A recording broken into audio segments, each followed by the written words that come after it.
कराची में बलूचिस्तान की सर्द हवाओं का राज है।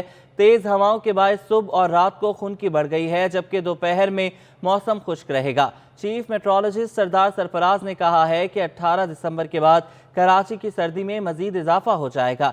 आपको बताते चलें कि सर्दी आते आते आ ही गई है कराची में भी। कराची में बलूचिस्तान की सर्द हवाओं का राज बरकरार है। तेज हवाओं के बायस सुबह और रात को खुनकी बढ़ गई है, जबकि दोपहर में मौसम खुश्क रहेगा। चीफ मेट सरदार सरफराज ने कहा है कि 18 दिसंबर के बाद कराची की सर्दी में मजीद इजाफा होगा। बलूचिस्तान की हवाओं का सिलसिला जारी है। कराची में खुनकी जो है वो सुबह और रात के औकात में अब बढ़ने लगी है। माह दिसंबर के तीसरे हफ्ते तक दिन का दर्जा हरारत भी गिरने का इम्कान है। दिसंबर के बाद सर्दी की शिद्दत में इजाफा हो जाएगा। 18 दिसंबर के बाद जो है और दिसंबर के आखिरी हफ्ते में इम्कान ये जाहिर किया जा रहा है कि रात का दर्जा हरारत 16 से 17 डिग्री सेंटीग्रेड रिकॉर्ड किया जाएगा। बात करेंगे इस हवाले से फातिमा सलीम से, जो चीफ मेट के साथ मौजूद हैं। बताइएगा फातिमा, क्या कहना है उनका मजीद? जी बिल्कुल, शहर कायद में सर्दियों की जो है वो आमद हो चुकी है। सुबह और रात के औकात में जो खुनकी है उसकी शिद्दत में भी इजाफा हो गया है, जबकि दोपहर के औकात में आज मौसम खुश्क रहेगा। इसी हवाले से मौसम सरमा के हवाले से हम बात करते हैं। चीफ मेट सरदार सरफराज मेरे साथ मौजूद हैं। जी बताइएगा, इस बार शहर कायद में जो सर्दियाँ हैं, क्या इम्कान है, कब तक जो है वो सर्दी की शिद्दत बढ़ सकती है? देखिए, अमूमन दिसंबर के तीसरे हफ्ते में ही होता है कि जब टेम्परेचर दिन का भी यानी 30 से नीचे आ जाए और 26-28 की रेंज में आ जाए, तो फिर आपको दिन को भी तेज़ धूप नहीं मिलती और रात की टेम्परेचर 12 से 14 की रेंज में आ जाएं, तो फिर कहते हैं कि कुछ ना कुछ सर्दी हो गई है कराची में। फ़िलहाल तो 16-17 की रेंज चल रही थी पिछले चंद दिनों से, मिनिमम की रात के टेम्परेचर की, और दिन का भी 30 या 30 से ऊपर ही जा रहा था। लेकिन कल से हुआ है कि 29.5 रहा कल भी, और आज भी 28 मतलब 29 या 30 इसी रेंज में रहेगा। तो अगले 2-3 दिन यही रेंज है, 14 से 16 रात के टेम्परेचर की रेंज, और दिन के टेम्परेचर भी वही 28 से 30 की रेंज रहेगी। लेकिन ग्रेजुअली ये आप कह लें 16-17-18 दिसंबर के बाद फिर ग्रेजुअली इसमें कमी आती जाएगी, और 10 से 12 की रेंज में इसके दिसंबर के आखिरी हफ्ते में टेम्परेचर उम्मीद है आने का, रात का टेम्परेचर और दिन का भी 26-27 तक जब आ जाएगा तो फिर सर्दी आपको फील ज़्यादा होगी। अच्छा, हवाओं के सिलसिले के बारे में थोड़ा बताइए। देखिए, कल जो हवा कुछ चल रही थी ना, तो खुश्क, ज़ाहिर है इस सर्दियों के दिनों में तो हवा चलेगी तो वो खुश्क हवा ही होगी, थोड़ी बहुत ठंडक का एहसास होता है उसमें। तो उसकी वजह ये थी कि शुमाली इलाकों में एक लो प्रेशर एरिया मौजूद था, जिसने कहीं कहीं कुछ हल्की बारिश भी हुई है, और जो बुलंद पहाड़ हैं उन पर हल्की बर्फ़बारी भी हुई है। तो वो असल में लो प्रेशर एरिया जब कहीं बना होता है तो पाकिस्तान से दूसरे हिस्से से विंड उसकी तरफ जा रही होती हैं, वो विंड अपनी तरफ सक कर रहा होता है, तो यहाँ विंड थोड़ा तेज़ चल रही थी उसकी वजह से। तो वो कल तक का फिनोमेना था। आज तो कोई इतनी ख़ास उस तरह की नहीं चलेगी जैसे कल है, लेकिन ये उसमें उसकी ट्रफ अभी तक बाकी है शुमाली इलाकों में, तो ओकेजनली आज भी चल सकती है, लेकिन उतनी जैसे कल कुछ तवातुर से चल रही थी उतनी नहीं है आज। तो वो आर्जी से सिलसिला होता है, कोई मुस्तकिल नहीं है। अच्छा, मुझे बताइएगा, बारिश का आपने जिक्र किया, शहर कायद में कोई इम्कान है सर्दियों के मौसम में बारिशों का? देखिए, फ़िलहाल तो कोई इम्कान नहीं है दिसंबर के, इसमें जो जितने भी बकिया दिन है इसमें तो कोई इम्कान नहीं है। कराची में भी और पूरे सिंध में कोई इम्कान नहीं है, क्योंकि एक हल्की सी वेव आपने देखा कि शुमाली इलाकों में हल्की बारिश पिछले 2 दिन से हो रही है, और उसके साथ साथ जो पहाड़ी इलाके हैं उन पे कुछ कहीं कहीं बर्फ़बारी भी हो रही है। तो वो हल्का सा स्पेल था, वो आज निकल जाएगा शुमाली इलाकों से भी। तो उसके बाद जो है 20 या 21 को एक और हल्का सा स्पेल है, बिल्कुल एक्सट्रीम नॉर्थ है, जो गिलगित बल्तिस्तान और चतराल, सवात, कालाम, उन एरियाज़ में कोई हल्की बारिश या बर्फ़बारी, और यहाँ पे अभी फ़िलहाल कोई इम्कान नहीं है। अच्छा, मुझे बताइएगा, इस बार जो सर्दी होगी वो क्या इम्कान है? लंबी चलेगी सर्दी या जल्दी ख़त्म हो जाएगी? नहीं, कोई लंबी चलने का ऐसा इम्कान नहीं है। जो आपने शायद देखी हो फोरकास्ट, हमने 3 महीने की इशू की है, वेबसाइट पर मौजूद है, दिसंबर से लेके फरवरी तक। तो उसके मुताबिक यही है कि मामूल से के आसपास ही टेम्परेचर रहेंगे, लेकिन कुछ पॉकेट्स ऐसी हैं जैसे शुमाली इलाके, पहाड़ी इलाके हैं, और इसी तरह से पंजाब के मैदानी इलाके जहाँ पर धुंध रहती है रात भर और ख़ासकर सुबह के वक्त में, तो वहाँ पर कुछ दिनों के लिए यानी पॉकेट्स कुछ टाइम के लिए सर्दी ज़्यादा पड़ सकती है। लेकिन ओवरऑल एवरेज या बिलो एवरेज, बहुत ज़्यादा बिलो एवरेज जाने का इम्कान नहीं है, एवरेज के आसपास ही रहेगी। जी बिल्कुल, आपने सुना, सुबह के औकात में, रात के औकात में शहर कायद में जो है वो शिद्दत में इजाफा हो गया है। शुमाली सिंध से हवाओं का जो है वो सिलसिला जारी है, जबकि बारिश का। बहुत शुक्रिया फातिमा, आपने हमें अपडेट किया। शहर में मौसम बदल गया है मगर के इलेक्ट्रिक का मिजाज नहीं बदला है। मुख्तलिफ इलाकों में मौसम सरमा में भी तवील लोड शेडिंग का सिलसिला जारी है। मौसम शहर का सर्द हो चुका है मगर के इलेक्ट्रिक का मिजाज नहीं बदला है। घंटों लोड शेडिंग जो है अभी भी शहर के मुख्तलिफ इलाकों में की जा रही है। मौसम सरमा में भी तवील लोड शेडिंग का सिलसिला कराची शहर में जारी है। आपको बताएं कि शहर में मौसम तो तब्दील हो गया है। बात करेंगे इस हवाले से हबीब खान से। हबीब, बताइएगा कि बिजली की तलब कम हो गई है, फिर लोड शेडिंग की वजूहात क्या हैं?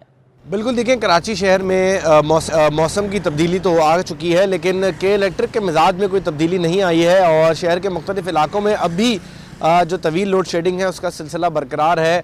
और शहर में मुख्तलिफ इलाकों में 3 घंटे और 2-2 घंटे के शेड्यूल के हिसाब से जो है वो 10 घंटे और 12 घंटे की लोड शेडिंग अब भी की जा रही है, जिसमें किमाड़ी की बात की जाए, शाह फैसल कॉलोनी की बात करें, मलीर के मुख्तलिफ इलाकों की बात की जाए तो यहाँ 10 से 12 घंटे की तवील लोड शेडिंग का सिलसिला अब भी बरकरार है। जबकि अगर लाइन एरिया के इलाके के हवाले से बात की जाए तो लाइन एरिया में मुख्तलिफ सार्फिन की जानिब से ये बताया जा रहा है कि इस वक्त जो लोड शेडिंग का दौरानिया है वो 10 घंटे है, लेकिन उसके साथ साथ गैर आरानिया तौर पर भी जो कि इलेक्ट्रिक है उसकी जानिब से बंदिश का जो सिलसिला है वो जारी है।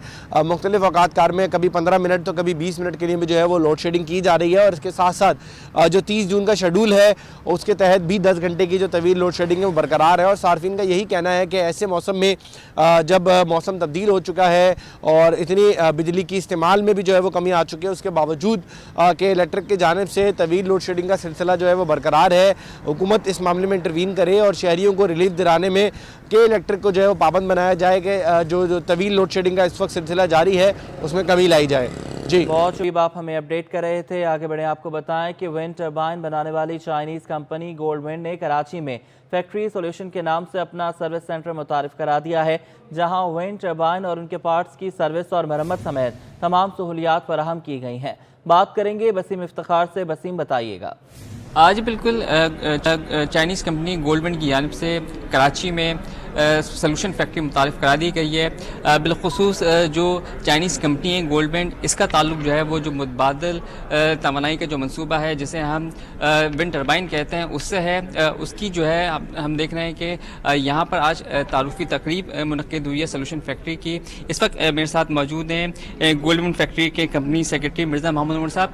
मिर्ज़ा साहब, गोल्ड विंड जो कंपनी है और जो सॉल्यूशन फैक्ट्री है ये क्या फैसिलिटेशन देगी और इसका जो कराची में लॉन्चिंग हुई है बुनियादी मकसद क्या है? बेसिकली गोल्ड विंड जो कंपनी है इसका हेड ऑफिस बीजिंग में है और अभी तक पाकिस्तान में इसकी 477 मेगावाट इंस्टॉल हो चुकी है। इसका बेसिकली मेन मकसद ये है कि हम जो टरबाइन के अगर टरबाइन में कोई मसाइल आते हैं, टरबाइन के कुछ स्पेयर पार्ट्स ख़राब होते हैं तो हम उनको लोकली जो है ना उसको रिपेयर कर सकें, जिससे हमारी कंपनी की कॉस्ट और टाइम की सेविंग होगी, जिससे हम अपने क्लाइंट्स को उसकी जो अवेलेबिलिटी टारगेट है और जो प्रोडक्शन टारगेट है वो हम उनको अचीव करने में ये मदद करेगी। आज ही बिल्कुल थे सेक्रेटरी कंपनी के जिनका कहना है कि गोल्ड विंड की टरबाइंस जहां पर पाकिस्तान में लगी हैं वो अगर उनमें अगर सर्विस की ज़रूरत पेश आती है तो सर्विस के लिए उन टरबाइंस को अब चाइना भेजने की ज़रूरत नहीं है, क्योंकि जो कराची में जो फैक्ट्री सोल्यूशन मुतारिफ कराई गई है इस फैक्ट्री में तमाम तरह सर्विसेज जो है वो आसानी फराहम की जा सकती है, जिससे जो है ना सिर्फ होगी बल्कि कॉस्ट की भी जो है वो बचत हो सकती है। बहुत शुक्रिया आपका, आपने हमें अपडेट किया बसीम। और अब आपको बताएं कि कराची के सफारी पार्क में तामीर होने वाले डायनो पार्क का काम तेजी से जारी है। इंतजामिया का कहना है कि डायनो पार्क में आने वाले बच्चों की जुरासिक पार्क की यादें ताज़ा हो जाएंगी। एहसन अब्बासी से मजीद जानेंगे। एहसन, बताइएगा।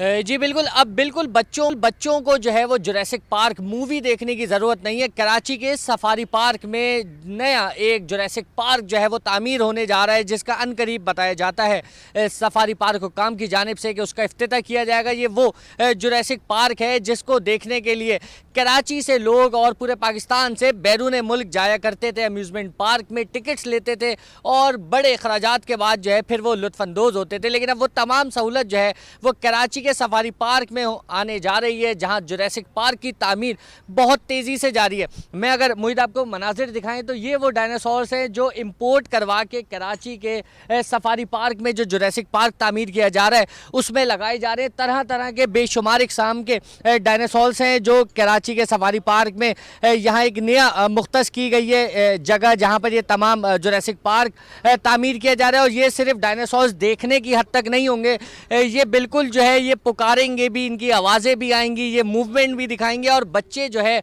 वो बिल्कुल एक मूवी जैसा जो है वो एक लाइव मनाजिर का लुक जो है ये तमाम अम्यूज़मेंट पार्क में उनको मिलेगा। यहाँ मौजूद जो इसकी इंस्टॉलेशन कर रहे हैं उनसे हम थोड़ी सी बात कर लेते हैं कि किस तरह जो है ये बच्चों को लुत्फ़अंदोज़ करेंगे। अस्सलाम वालेकुम।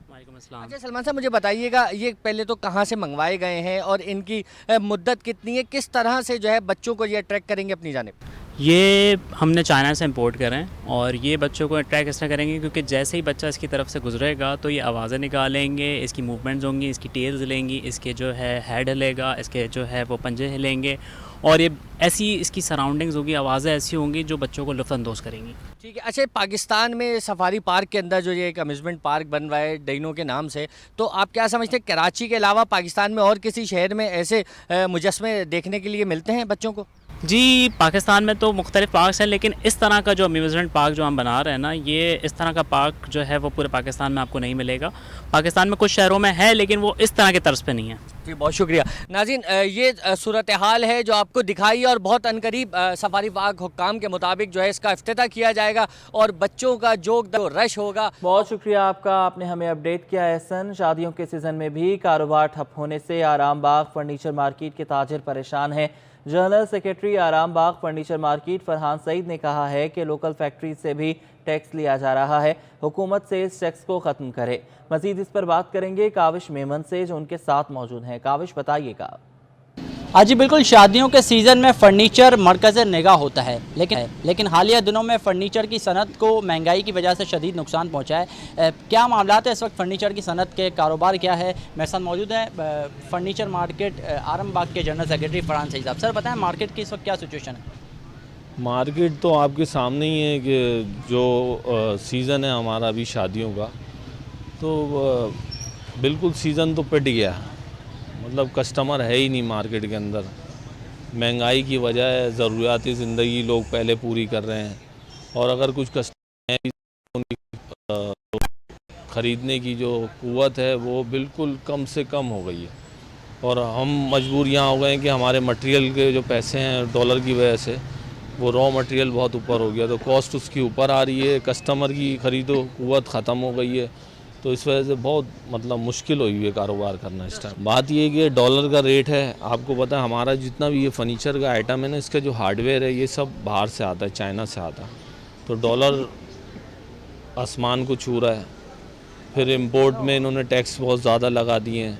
फिर हमारी जो फैक्ट्रियाँ हैं जो फोम इंडस्ट्री है, उधर इन्होंने सेल्स टैक्स लगा दिए हैं 16-17%। ये हर मैट्रेस के ऊपर, फी मैट्रेस के ऊपर ये टैक्स ले रहे हैं, तो उसके रेट बढ़ गए हैं। फिर ये हमारी जो फैक्ट्रियाँ हैं, लोकल फैक्ट्रियाँ जहाँ पे ये शीटें वगैरह बनती हैं, या उनसे भी टैक्स वसूल कर रहे हैं, सेल्स टैक्स ले रहे हैं, तो इसकी वजह से कीमत बहुत हाई हो गई है फर्नीचर की इस टाइम।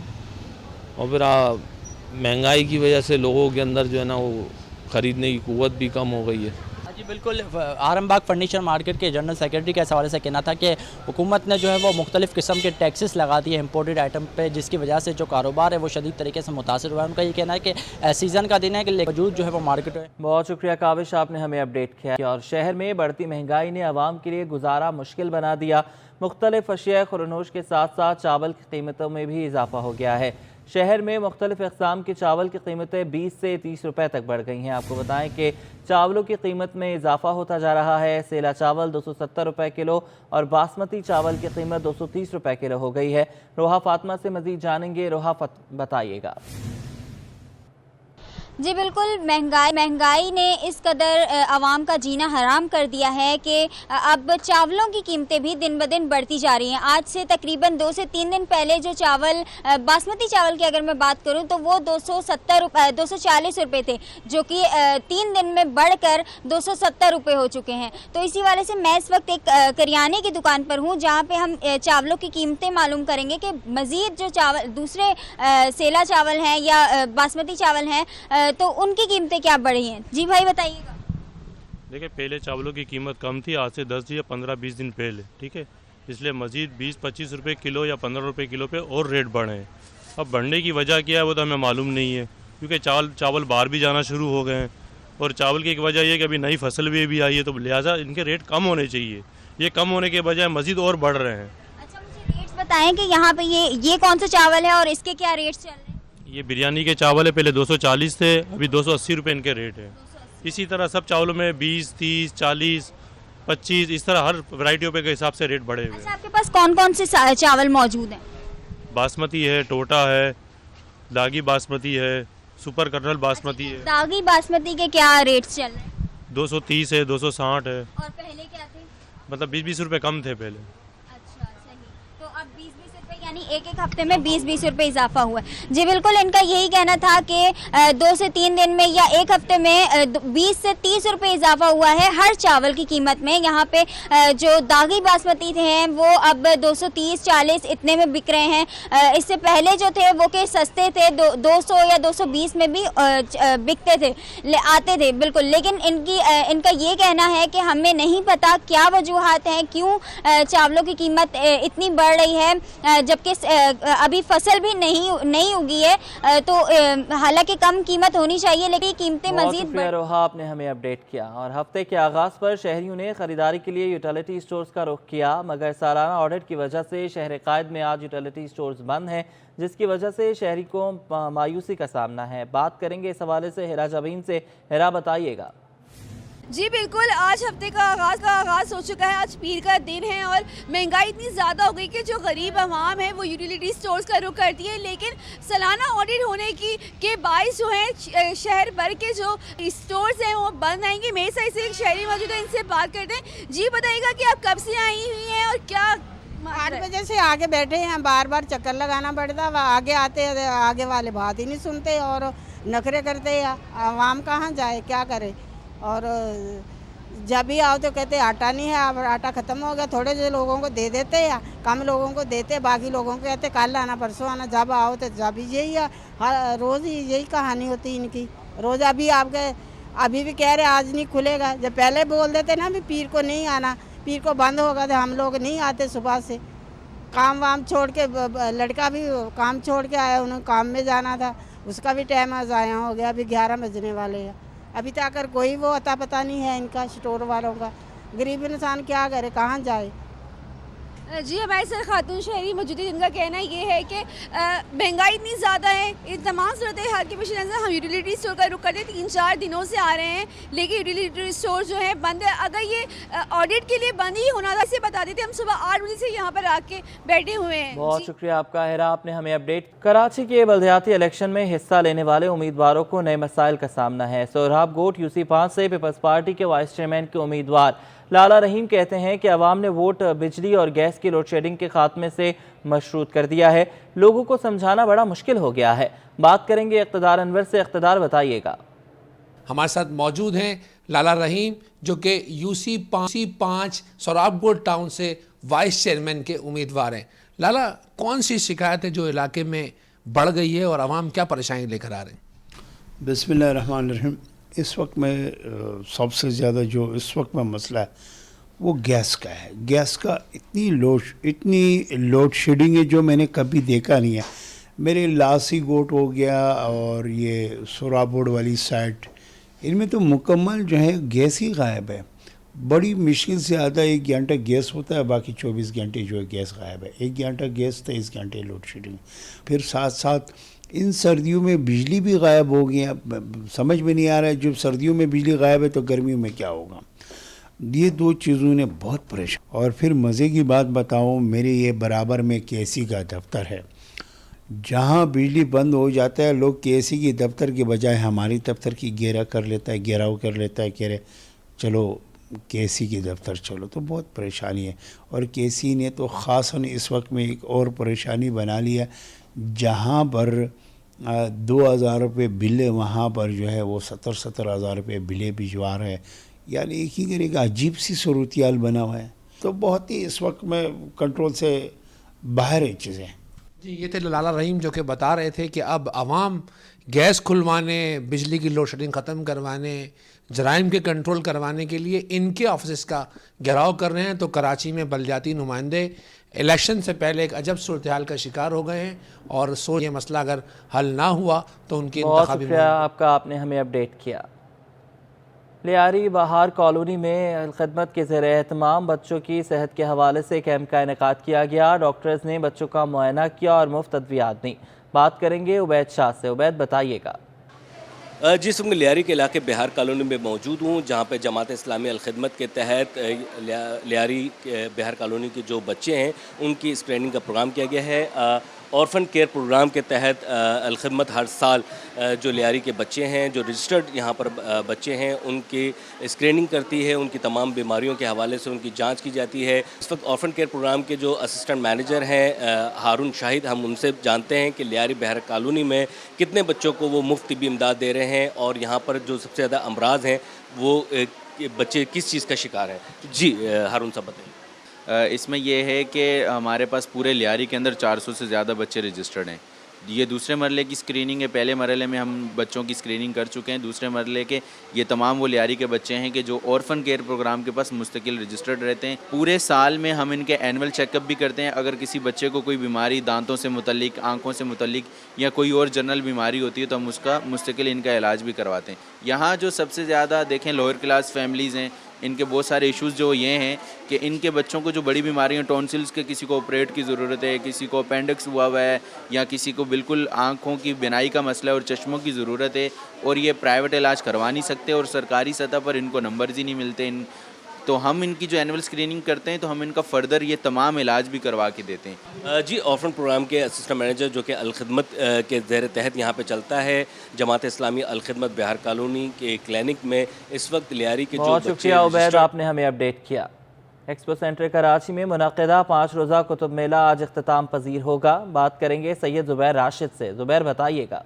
जी बिल्कुल, इस वक्त मैं एक्सपो सेंटर कराची में मौजूद हूँ और आज एक्सपो सेंटर कराची में जो 5 रोज़ा कुतुब मेला था आज इख्तिताम पजीर होने जा रहा है। 70वां इंटरनेशनल बुक फेयर जो है आज इख्तिताम पजीर हो जाएगा और आज भी कुतुब बीनी के जो शौकीन अफराद हैं उनकी बहुत बड़ी तादाद आज हमें एक्सपो सेंटर कराची में आज भी नज़र आती है। इसके अलावा मुख्तलिफ स्कूल से ताल्लुक़ रखने वाले जो तालिब इल्म हैं वो भी यहाँ पर मौजूद हैं और यहाँ पर किताबें ख़रीदते हुए हमें दिखाई देते हैं।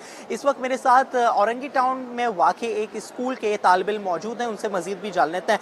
बेटा, ये बताइएगा कि आज आपने कौन कौन सी किताबें देखी यहाँ पर? हमने बहुत सी खूबसूरत बायोलॉजी, केमिस्ट्री, फिज़िक्स वगैरह की किताबें देखी और बहुत सी फ़नी और बहुत सी पुराने इतिहाद की जो हमारे जहन में भी नहीं था वैसे किताबें हमें मिली और हमें खुशी हुई कि हम भी यहाँ पर आके और मुज़ाहिरा किया बहुत सी चीज़ों का और हमें ये भी खुशी हुई कि हमारे टीचर हमें लाते और दिखाते हैं कि इतनी हम में कुछ काबिलियत है कि हम उसे ज़ाहिर करें इधर। और हमारा ताल्लुक GBSS स्कूल कस्बा कैंपस कराची। ठीक है, GBSS स्कूल से इनका ताल्लुक है। बेटा, आप मुझे बताइए कि टीचर्स के साथ आप यहाँ पर आए, टीचर्स ने किताबों के हवाले से मालूमात फराहम करी और मज़ा आया फ्रेंड्स के साथ?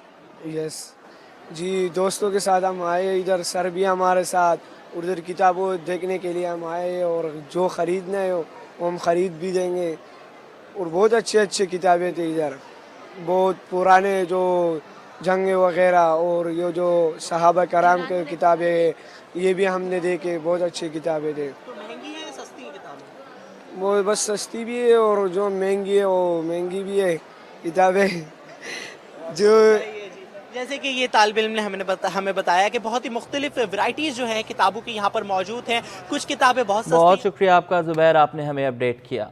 औरंगी टाउन रईस अमरोही में घर से 19 साला इकरा की लाश मिलने का मामला। पुलिस के मुताबिक मुतवफ़िया लड़की की 1.25 महीने पहले बच्चे की पैदाइश हुई थी। कल रात अचानक लड़की की तबीयत ख़राब हुई और बेहोश हो गई। बात करेंगे दानियाल सैयद से। दानियाल, बताइएगा।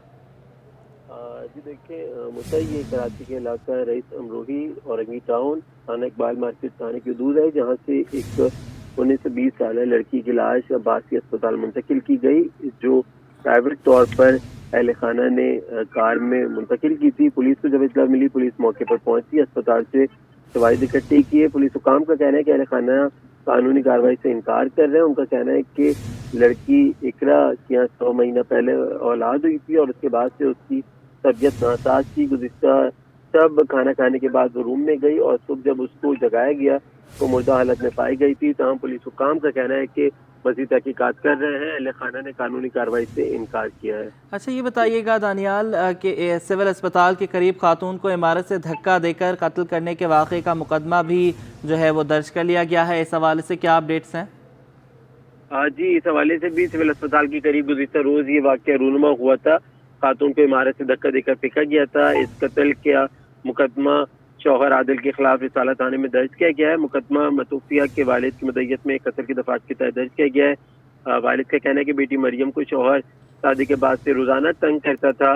गुज़िश्ता रोज हमारे घर में आदिल आया और बेटी से झगड़ा किया। झगड़ा ज्यादा होने पर आदिल ने बेटी को इमारत से धक्का दे दिया था। आदिल ने मरियम से पैसे मांगे। 300 रुपये कम देने पर दोनों का झगड़ा हुआ। गिरफ्तार मुलजिम आदिल के साथ मजीद तफ्तीश की जा रही है। पुलिस हुकाम के कहने मुकदमा दर्ज कर लिया और इसे अदालत में पेश किया जाएगा। मुकदमा दर्ज कर लिया गया है, अदालत में पेश किया जाएगा। बहुत शुक्रिया आपका दानियाल, आपने हमें अपडेट किया। खेल के मैदान से आपको अपडेट करें, सिंध ने 21वीं कौमी जूनियर गर्ल्स स्विमिंग चैंपियनशिप जीत ली है। मजीद बात करेंगे जावेद इकबाल से। जावेद, बताइएगा।